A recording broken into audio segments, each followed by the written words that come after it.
miositis, dermatomiositis, las miopatías por estatinas. Estábamos justamente acá.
¿Verdad? Estas eran las miopatías por cuerpos de inclusión. Están viendo, ¿verdad?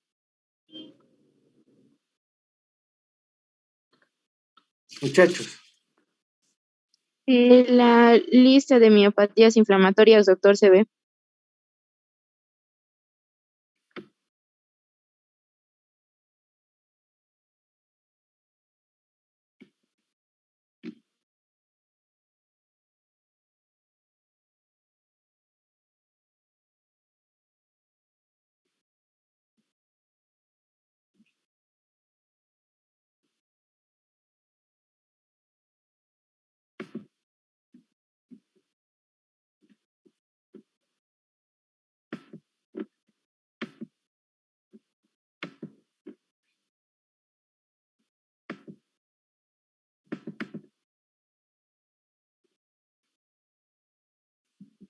Ahora. Sí, se ve, doctor. Ahora, entonces fíjense, algo está pasando con la computadora. No está pudiendo mostrar en secuencia exacta. Fíjense, muchachos. Doctor, sale que acabó la presentación. Ya, estos son los cuerpos de inclusión.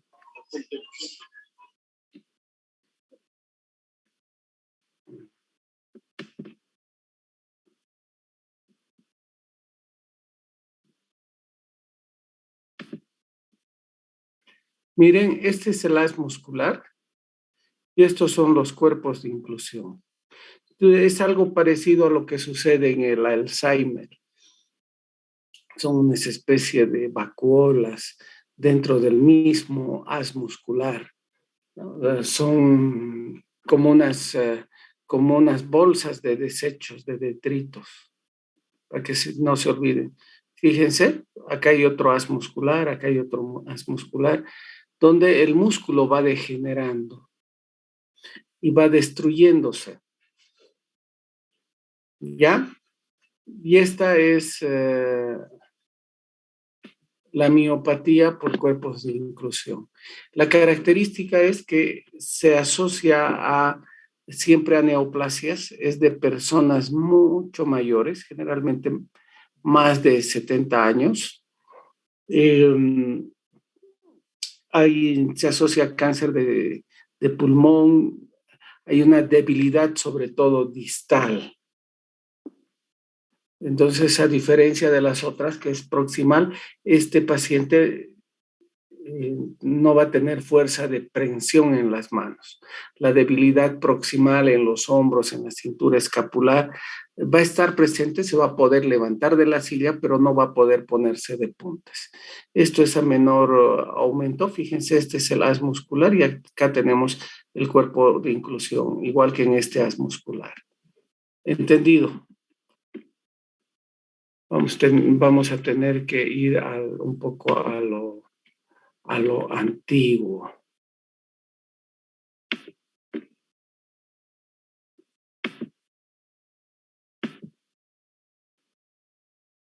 Luego vamos a hablar de este tipo de miopatías, que es las miopatías por estatinas. Son las miopatías necrotizantes. Les había dicho que antes se llamaban miopatías por estatinas, porque se habían asociado únicamente al uso de atorvastatina, rosuvastatina, sobre todo la atorvastatina, y se asocia al uso de este tipo de medicamentos con déficit intensos de vitamina D, especialmente en esta época de pandemia, donde hay muy poca exposición al sol, entonces se daba este tipo de relación baja de vitamina D, exposición que se llama exposición a este medicamento, entonces se producía eh, este tipo de miopatía. En realidad, también hay otros medicamentos que van a producir este tipo de miopatías. Eh, Les había dado el ejemplo de la semilla de la India. En este tipo de miopatías hay una sobreexpresión del complejo mayor de histocompatibilidad tipo 1, del HLA clase 1. Hay presencia de anticuerpos antihidroximetilcoenzima A. No necesitan aprender esto, por si acaso. Yo cada vez lo leo y cada vez me olvido. Pero lo más importante es de que paciente que está usando estatinas, ¿sí?, por dislipidemia y que empieza con dolor muscular, inmediatamente hay que pedirle, ¿qué se llama? Inmediatamente hay que pedirle seca total e inmediatamente hay que pedirle niveles de vitamina D. ¿Entendido? Ya después uno va y repasa si hay o no hay este déficit de enzima. En nuestro medio no tenemos la posibilidad ni siquiera de determinar esto. Si se fijan en esta histopatología, no hay mucho infiltrado celular como habíamos visto en los otros tipos de miopatías inflamatorias. Simplemente hay una sobreexpresión del HLA clase 1 y hay una necrosis, pero sin mucho infiltrado celular. Miren, estos puntitos negros son células y no hay mucho infiltrado inflamatorio, ¿ya? Sin infiltrado inflamatorio significativo, por tanto el nivel de fibras musculares, tanto a nivel de las fibras musculares como de vasos sanguíneos, a diferencia de las otras miopatías inflamatorias. ¿Hay alguna de las Alejandras que puede prender su cámara? Entonces seguimos con la clasificación de las miopatías inflamatorias. Tenemos acá entonces, polimiositis, dermatomiositis, miopatías por estatinas, las miopatías por cuerpos de inclusión, y hemos hablado de estas, que en general son las menos frecuentes, miopatías por cuerpos de inclusión, miopatías por estatinas, que siempre tenemos que tener en cuenta porque en este momento hay una moda de dar a todo el mundo tratamiento para el colesterol y el paciente se está muriendo y te dice, doctor, no me ha dado mi tratamiento para el colesterol. Y con colesteroles de 205, 210, están pidiendo tratamiento y el médico obviamente le da el tratamiento para que el paciente se vaya feliz. Y una recomendación ahora es medir niveles de vitamina D antes de iniciar el tratamiento con estatinas, pero es una recomendación, ¿verdad? Ahora vamos a entrar en materia, que es la dermatomiositis, o no en materia, sino en las dos más frecuentes, la dermatomiositis y la polimiositis. Habíamos dicho anteriormente, muchachos, que la diferencia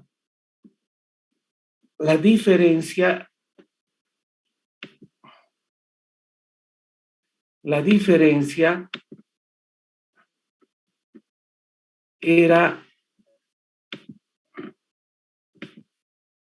¿se acuerdan? Ya no era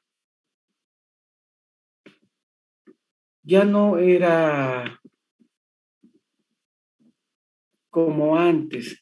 Dermatomiositis había compromiso cutáneo, polimiositis sin compromiso cutáneo. La diferencia actual era histológica. Dermatomiositis, el infiltrado era perinicial, era el perinicio, y la célula que infiltraba era el CD4. ¿Dónde se situaba? En esta zona, en el perinicio, era el CD4. Y había una inmunidad más de tipo CD4, había mucho linfocito B, el que va a infiltrar. No había mucha necrosis del mismo músculo, porque la inflamación era alrededor del mismo haz muscular, mientras que la polimiositis infiltraba acá el mismo endomicio. Entonces la inflamación era endomicial y obviamente quien tenía que infiltrar y quien tenía que dañar directamente al músculo era el CD8. Entonces, esta es la imagen importante. ¿Ya?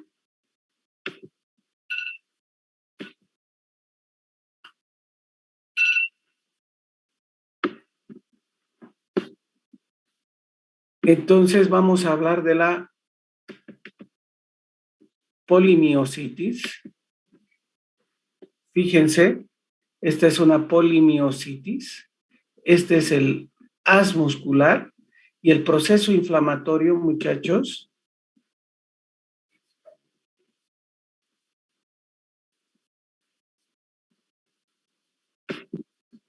Fíjense dónde está el proceso inflamatorio. Está lleno de células, a diferencia de la necrotizante, donde les he mostrado de que había mucha necrosis, pero muy poca célula. Acá está lleno de células, lleno de células. En la polimiositis, en general, la CPK se eleva mucho más que en la dermatomiositis. En la necrotizante, la CPK a veces es altísima. Fíjense, y estas células, ¿qué células van a ser, María Eugenia? Prende tu cámara, pues, María Eugenia. Linfocitos CD8, doctor. CD8. ¿Por qué el CD8? Porque ataca directamente, se van a acordar. ¿Sí? ¿Y qué tipo de interacción va a tener? ¿Con quién va a interactuar? Con el HLA clase 1. ¿Verdad? Prende tu cámara, María Eugenia. ¿Ves? Y acá tenemos la polimiositis, el infiltrado celular es predominantemente de células CD8. Y como es citotóxico, ¿qué interleuquinas van a intervenir? Interleuquina 1, TNF-alfa. O sea, es una citotoxicidad más de tipo celular, de daño directo. ¿Entendido? Acá tenemos otro ejemplo de polimiositis. Es el mismo haz muscular el dañado.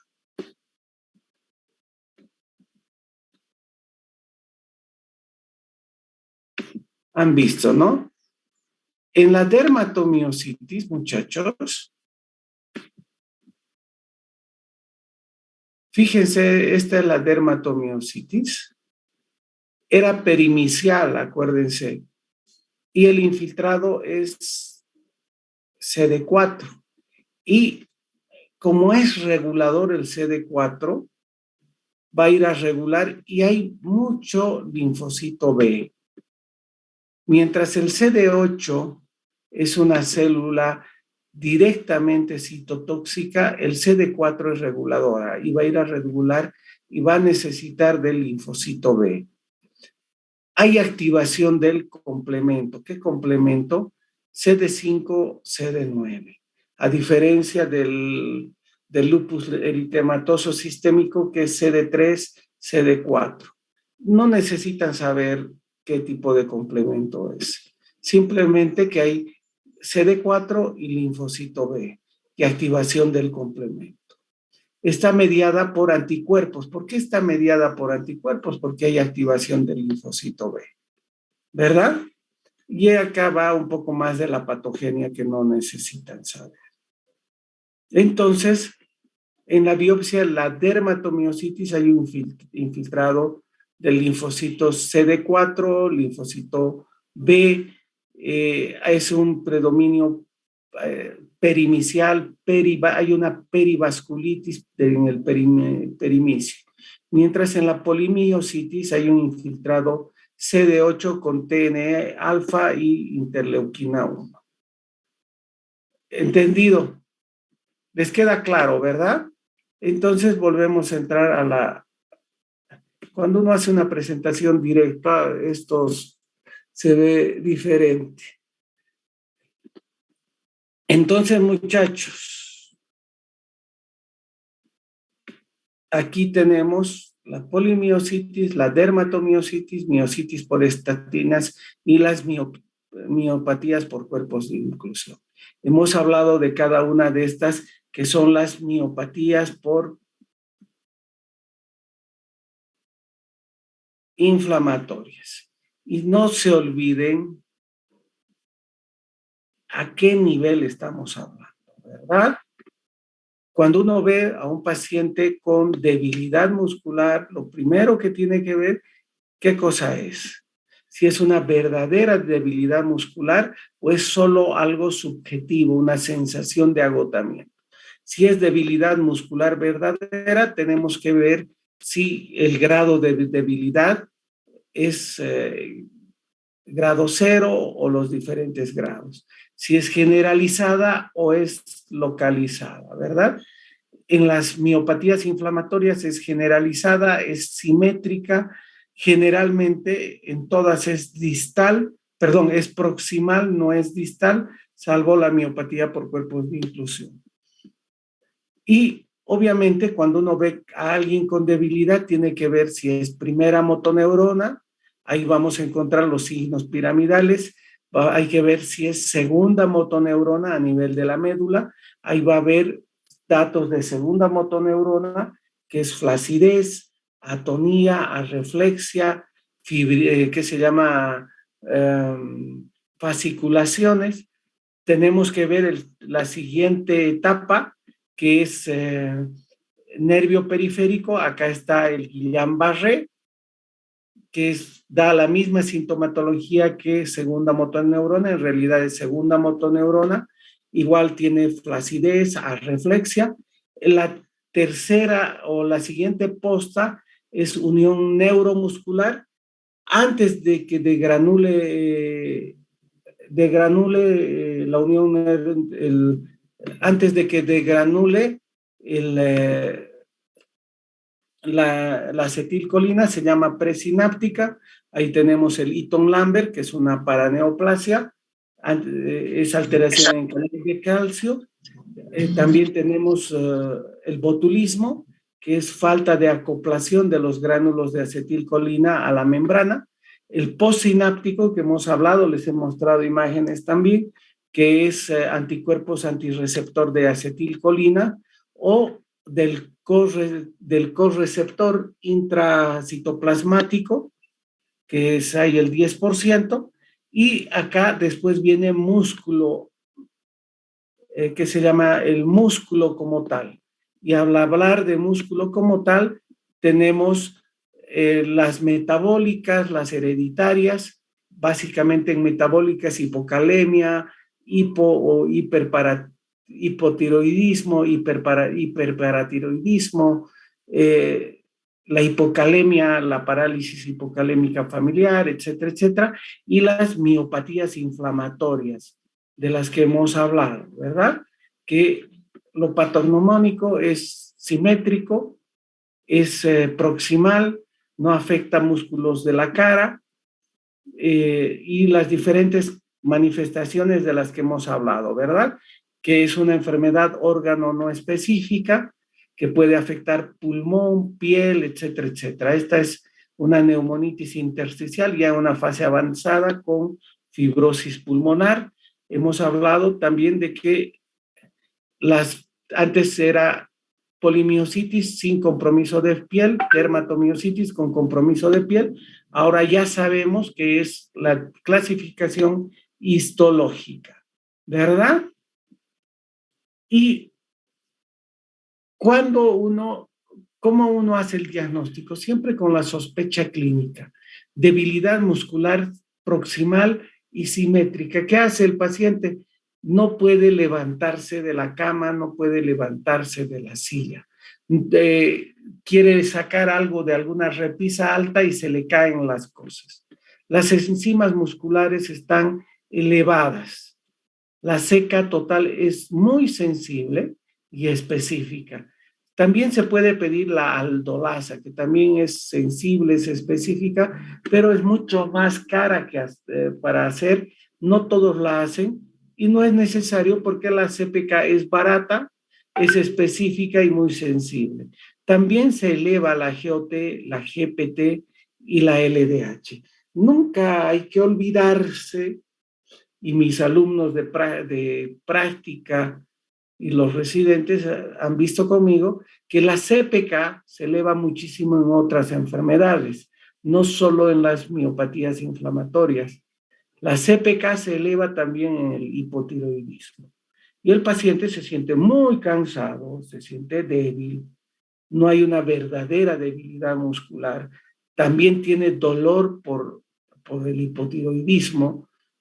Hay una miopatía hipotiroidea con CPK alta y la CPK eleva la creatinina por elevación, el hipotiroidismo eleva la creatinina por elevación de la creatinfosfoquinasa y eso hace pensar en una falla renal en el contexto de una enfermedad autoinmune. Y muchos pacientes están queriendo ser pulsados con ciclofosfamida pensando en que es una enfermedad autoinmune con compromiso muscular, que además está en falla renal. Y en realidad ese paciente lo único que tiene es un hipotiroidismo y no tiene ni siquiera falla renal, ¿ya? Entonces lo único que uno hace es darle un poquito de hormona tiroidea y el paciente mejora. Hay diferentes subtipos de enfermedades y ¿quiénes van a ir determinando estos subtipos de enfermedades? Por ejemplo, son los autoanticuerpos.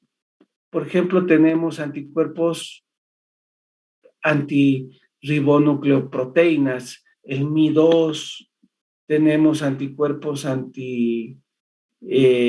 péptidos de señal en PRS, antisintetasa, ciclil RNA, el JO1. Este es el panel autoinmune de biopatías. Uno ya pide el panel, son más de 20 autoanticuerpos, que en realidad no me los conozco de todos, y es muy complicado el aprender cada uno de ellos. Por ejemplo, lo que uno hace es pedir uno tiene un paciente con una miopatía y pide un panel de miopatía. Y a uno le llega, por ejemplo, un positivo para, pónganse, un JO1, entonces uno sabe que el paciente tiene una antisintetasa. Por ejemplo, si le sale un NXP2, sabe que este paciente tiene una neoplasia de por medio. Si, por ejemplo, le sale un HMGCR, este paciente está recibiendo estatinas y es una miopatía necrotizante.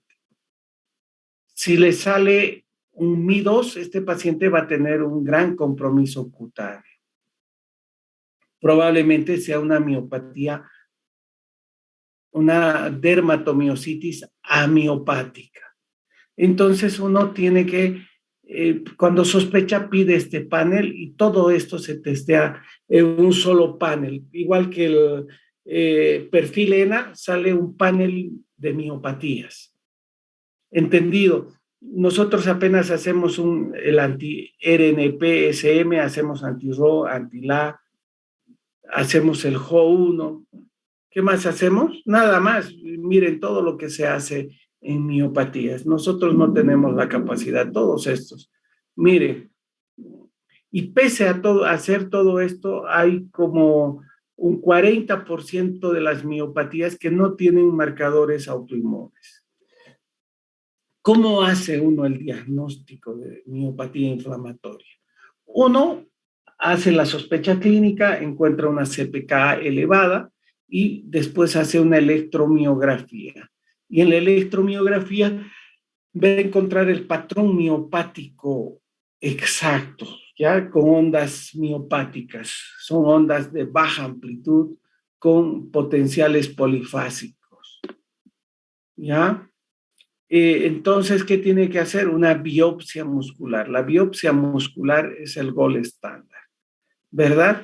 La biopsia puede ser negativa hasta un 30%. Entonces, para guiarnos con la biopsia, lo que uno puede hacer es, una resonancia magnética del músculo del que quiere sacar la biopsia.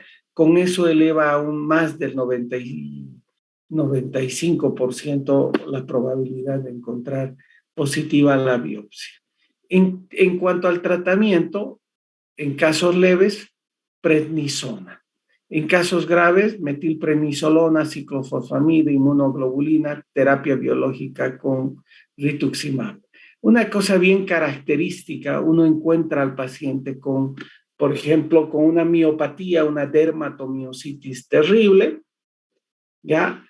No puede ni levantarse, uno le da inmunoglobulina, le hace terapia biológica y el paciente sigue mal con su miopatía inflamatoria. Y encuentra ahí metido el cáncer.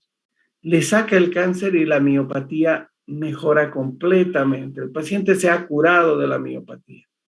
Después de unos años, vuelve la miopatía, búsquenle de nuevo el cáncer ha recidido. Acá, respecto a la electromiografía, algo importante, la electromiografía, muchachos, sirve ¿para qué? Para ver dónde está la falla.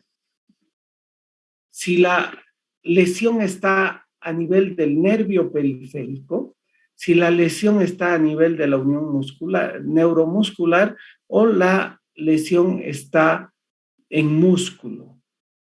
Es súper importante hacer la electromiografía porque la electromiografía nos va a decir, es una miopatía, no es un daño en unión neuromuscular, no, las velocidades de conducción están alteradas y es un daño a nivel del nervio periférico, de la raíz, o el daño viene desde adentro.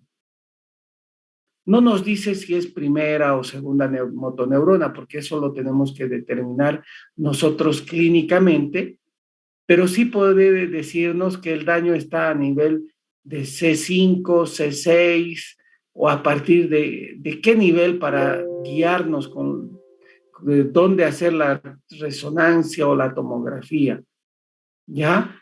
Pero nos dice, nos localiza el lugar de la lesión, la electromiografía. ¿Entendido? Eso es importante saber, que la electromiografía nos va a ayudar a localizar el lugar del daño. ¿Entendido? Acá tenemos la imagen del daño a nivel de la unión neuromuscular en la miastenia gravis. Perdón, esto es en la miastenia gravis, por ejemplo. Acá hay anticuerpos antirreceptor de acetilcolina, donde la acetilcolina, estos granulitos de azul, no va a poder unirse a su receptor. En el botulismo, estos son los gránulos de acetilcolina que están en sus en sus bolsitas, no sé qué exactamente qué se llaman, vesículas presinápticas, estas vesículas se acercan a la unión neuromuscular y se acoplan a la membrana. En el botulismo no hay ese acople. El botulismo tiene la capacidad de inhibir el acoplamiento de las vesículas a la membrana. ¿Entendido? Mientras que el Eaton-Lambert, acá están los canales de calcio, inhibe acá los canales de calcio. ¿Sí? En la miastenia gravis hay anticuerpos contra estos receptores. El 90% de las miastenias tienen anticuerpos acá en la superficie. Hay un 10% que dentro de la misma célula hay unos correceptores, unos segundos mensajeros que son dañados. ¿Alguna pregunta?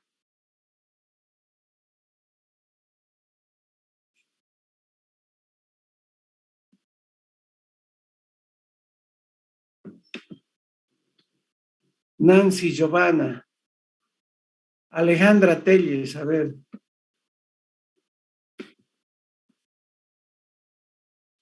Buenos días, doctor.